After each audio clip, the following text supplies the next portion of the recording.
রাস্তা দিয়ে হাঁটতেছে, হাঁটতে হাঁটতে হঠাৎ একটা কাঁটাযুক্ত ডাল পেয়ে যায়। কাঁটাযুক্ত ডাল পাওয়ার পর ফাখরাহু, এই মনে করে কাঁটাযুক্ত ডালটা রাস্তা থেকে সরায় দেয়। কোনো মুসলমান এই ডালের মধ্যে পড়ে আঘাত পেতে পারে, কোনো মানুষ কষ্ট পেতে পারে। একটা সুই পাইছেন, রাস্তায় ফালাই দিয়েছেন, একটা ইটের টুকরা, যে টুকরা আপনার পায়ে লাগছে, আপনি চিন্তা করলেন আমার আরেক মুসলমানের পায়েও লাগতে পারে, এই টুকরাটা আপনি সরাইয়া দিয়েছেন। একটা কলার সিলকা, এটাতে আপনি পিছলা খেয়েছেন, আপনি চিন্তা করলেন আমার আরেক মুসলমান ভাইও এই সমস্যায় পড়তে পারে, আপনি সরাইয়া দিলেন। আল্লাহ নবী বলেন ফাশাকারাল্লাহ, আল্লাহ আপনার এই আমলটা এত কবুল করে নেয়, আল্লাহ আপনার প্রতি সন্তুষ্ট হয়ে যায়। ওয়া গফারা লা, শুধু তাই নয়, আল্লাহ নবী বলেন তার আগের জিন্দেগীর সব গুনাহগুলো মাফ করে দেয়। সুম্মা ক্বালা আশ-শুহাদাউ খামসা, এরপর আল্লাহ নবী এই হাদিসের মধ্যে বলেন 5 শ্রেণীর শহীদের আলোচনা করলেন। 1 নাম্বার আল মাতউনু শহীদ, মহামারীতে কোনো ব্যক্তি যদি মারা যায়, প্লেগ রোগে যদি মারা যায়, ওই ব্যক্তি শহীদ হয়ে যায়। 2 নাম্বার আল মাবতুনু শহীদ, পেটের রোগে যদি কেউ মারা যায়, কলেরা ডায়রিয়া হয়ে মারা গেলে ওই ব্যক্তি শহীদ। হ্যাঁ, কলেরা ডায়রিয়া, এই ব্যক্তি শহীদ 2 নাম্বার। 3 নাম্বার আল গরীকু শহীদ, কোনো ব্যক্তি যদি পানিতে ডুবে মারা যায়, ওই ব্যক্তি শহীদ হয়ে যায়। 4 নাম্বার সাহিবুল হাদামি শহীদ, কোন ব্যক্তি গাছের নিচে দাঁড়ায় আছে, ডাব পরে তাল পরে মারা যায়, ছাদের নিচে দাঁড়ায় আছে, ছাদ পরে মারা যায়। কার নিচে আপনি দাঁড়িয়ে আছেন, হঠাৎ ছাদের থেকে একটা ইট আপনার মাথায়, ফুলের টপ পরে আপনার মাথায় পড়ে আপনি মারা গেলেন, আল্লাহ নবী বলেন শাহাদাতের মর্যাদা পেয়ে গেলাম।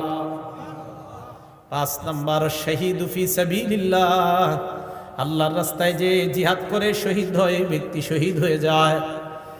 হাদিসের শেষে আল্লাহ নবী বলেন, দুনিয়ার মানুষ তোমরা জানো, লাউ ইয়ালামুন নাস মা ফিন নিদাই ওয়াস সাফিল আউয়াল, মানুষ যদি জানতো প্রথম কাতারে নামাজ পড়ার কি উপকারিতা, আর আজান দেওয়ার মধ্যে নামাজ আর আজান দেওয়ার মধ্যে কি উপকার, মানুষ যদি জানতো প্রথম কাতারে নামাজের কি ফায়দা, আজানের কি ফায়দা, সুম্মা লাম ইয়াজিদু ইল্লা আইয়াস্তাহিমু আলাইহি লাস্তাহামু আলাইহি, মানুষ যদি প্রথম কাতারের ফজিলত জানতো, লটারি করে হলেও মানুষ যুদ্ধ করে হলেও প্রথম কাতারে নামাজ পড়ার চেষ্টা করত, আর যদি আজানের ফজিলত জানতো, লটারি করে হলেও নিজের নাম লিস্টের মধ্যে এনে মুসলমান আজান দেওয়ার চেষ্টা করত।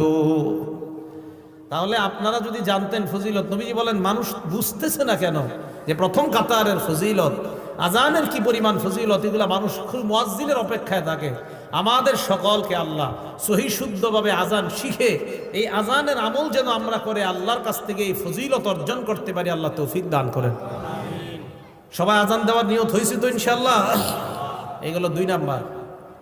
3 নাম্বার, আজান যে ব্যক্তি দেয় কিয়ামতের ময়দানে তার গলা সবচেয়ে লম্বা হবে। মানে কি জিরাফের মতো? হ্যাঁ, মন দিয়ে শোনেন। মুসলিম শরীফের 387 নাম্বার হাদিস, 387, আমাদের মাদ্রাসা সিলেবাস অনুযায়ী 387, মোট হাদিস সংখ্যা হবে 3033টা। এই হাদিসের বর্ণনাকারী তলহা ইবনে ইয়াহইয়া। এই তলহা ইবনে ইয়াহইয়া ওনার চাচা থেকে বলেন, ওনার চাচা বলেন, কুনতু ইনদা মুআবিয়া ইবনে আবি সুফিয়ান রাদিয়াল্লাহু তাআলা আনহুমা। তলহা ইবনে ইয়াহইয়া বলেন, আমার চাচা ইমাম মুআবিয়া, আমির মুআবিয়ার কাছে ছিলেন। ফাজাআহুল মুআজ্জিন, মুআজ্জিন আসছে, ইয়াদউহু ইলাস সালাহ। মুআজ্জিন আইসা কয়, আমির মুআবিয়াকে বললেন নামাজের সময় হয়েছে, মসজিদে চলেন। আমির মুআবিয়া বললেন, মুআজ্জিন দাঁড়াও। সামি'তু রাসূলুল্লাহি সাল্লাল্লাহু আলাইহি ওয়াসাল্লাম ইয়াকুল, আমি আল্লাহ নবীকে বলতে শুনেছি, আল মুআজ্জিনুনা আতওয়ালুন নাসি আ'নাকান ইয়াউমাল কিয়ামাহ, কিয়ামতের ময়দানে মুয়াজ্জিনের গলাটা কোটি কোটি মানুষের মাঝে লম্বা হয়ে যাবে। লম্বা দ্বারা কি উদ্দেশ্য মনে রাখবেন 2টা।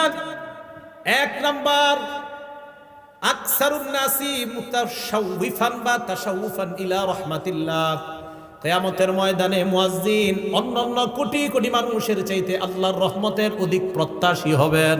1, মুয়াজ্জিন আশায় থাকবে যে আমি মুয়াজ্জিন ছিলাম দুনিয়াতে, কিয়ামতের মাঠে আমি রহমতের বেশি প্রত্যাশী। নবী বলেন এই লম্বা গলা দ্বারা এটা উদ্দেশ্য। 2 নাম্বারটা বুঝেন। কি 2 নাম্বার? 1 নাম্বারটা আরেকটু বুঝেন।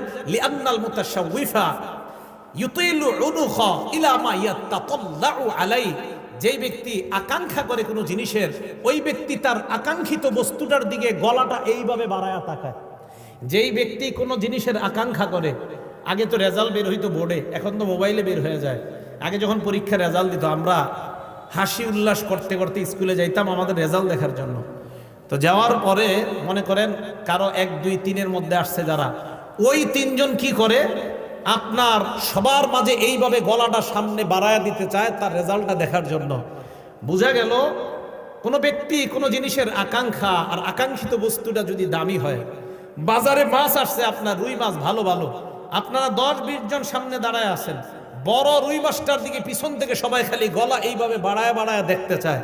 বোঝা গেল আকাঙ্ক্ষিত জিনিস, যেই জিনিসটা মানুষ কামনা করে ওইটার দিকে গলাটা একটু আগে বাড়ায়। তাই আল্লাহ রসুল বলেন, কিয়ামতের ময়দানে মুয়াজ্জিনকে আল্লাহ এত রহমত দান করবেন, এত সওয়াব দিবেন যে সে তার সওয়াবের জন্য বারবার গলাটা আল্লাহর রহমতের দিকে এমন করবে। কি মনে থাকবে সবার? এটা হলো লম্বা গলা। 2 নাম্বার, কিয়ামতের ময়দানে মুয়াজ্জিন নেতা হবে। সুবহানাল্লাহ। কি হবে? নেতা। ওয়াল আরাবু তাসিফু, আরবরা নেতাকে তাসিফু সাদাতা বিতুলিল উলু, আরবরা কখনো কখনো নেতাকে বলে লম্বা গলাওয়ালা। আরবরা কখনো কখনো লম্বা গলা দ্বারা নেতা উদ্দেশ্য করে থাকে। আল্লাহ রাসূল এই হাদিসের মাধ্যমে দ্বিতীয় অর্থ বুঝায়, ও মুসলমান, কিয়ামতের ময়দানে মুয়াজ্জিন তো নেতৃত্বের আসন গ্রহণ করবে।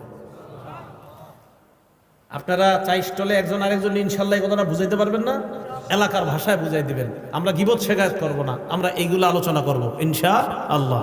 আল্লাহ আমাদেরকে তৌফিক দান করেন। এটা গেল আপনার লম্বা গলার ব্যাখ্যা। তাহলে 3 নাম্বার, কিয়ামতের ময়দানে মুয়াজ্জিনের গলাটা হবে সবচেয়ে লম্বা। 4 নাম্বার ফজিলত, আশ-শাইতানু ইয়াফিরু মিনাল আযান, আজান দিলে শয়তান দৌড়ায় পালায়। সুবহানাল্লাহ। আজান দিলে শয়তান দৌড়ায় পালায়। এখন একটা হাদিস শোনাবো, হাদিস শোনার পরে সত্যি করে বলবেন আপনাকে এই অবস্থা হয় কিনা। আগে হাদিসটা শুনেন। সহিহ বুখারী হাদিস নাম্বার 608 নাম্বার হাদিস। এই হাদিসের বর্ণনাকারী আবু হুরায়রা রাদিয়াল্লাহু তাআলা আনহু, তিনি বলেন, আন আবি হুরায়রা রাদিয়াল্লাহু তাআলা আনহু قال قال رسول الله صلى الله عليه وسلم إذا نودي للصلاة أدبر الشيطان وله درات। আজান যখন দেওয়া হয় শয়তান পিছনের রাস্তায় হাওয়া ছাড়তে ছাড়তে পালায়। সুবহানাল্লাহ।